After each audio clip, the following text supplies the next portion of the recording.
the numbers have begun to tighten as we approach Election Day amid crises affecting both Democratic contender Hillary Clinton and her Republican rival Donald Trump.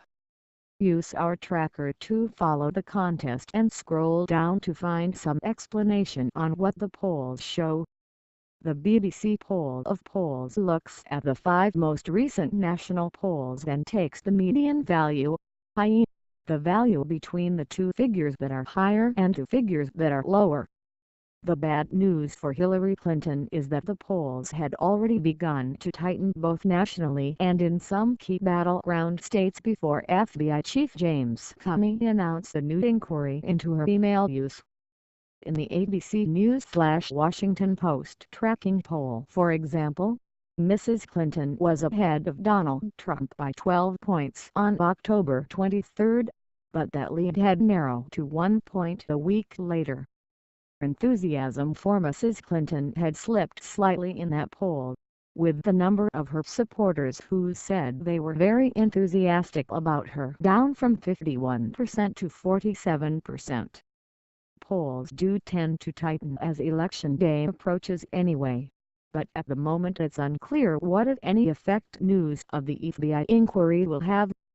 In a CBS poll of 13 battleground states, 52% of voters said they expected the emails to contain more of what we already know, and most of those who said they were less likely to vote for Mrs. Clinton were Republicans. What do we know from early voting?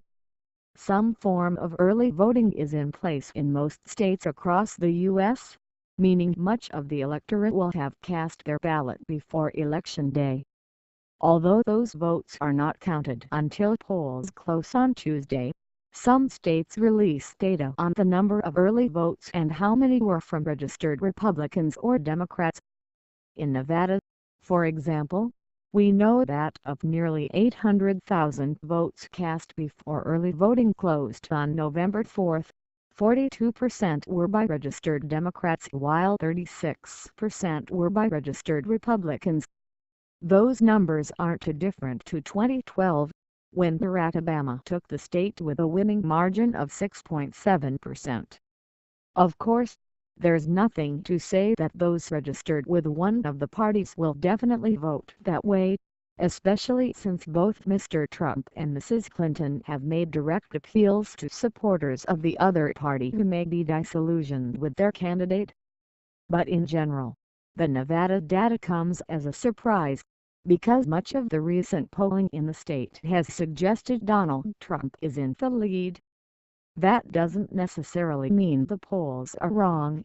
Mr. Trump could have a groundswell of support on Election Day, but if they are, it may suggest they are finding it hard to account for the surge in Hispanic voters. That Hispanic surge has been noticeable in several states, including Arizona, Colorado, Florida and North Carolina, according to analysis by Catalyst, the data firm working for Mrs. Clinton campaign team.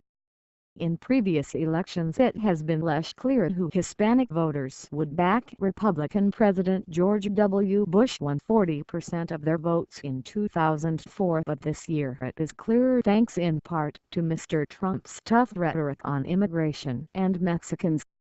Research group Latino Decisions projects that 79% of Hispanic voters will support Hillary Clinton. One thing we know for sure is that far more people have voted early in this election than in the past. In 2012, the total number of early votes cast was just over 32 million. So far, more than 40 million people have voted early in 2016.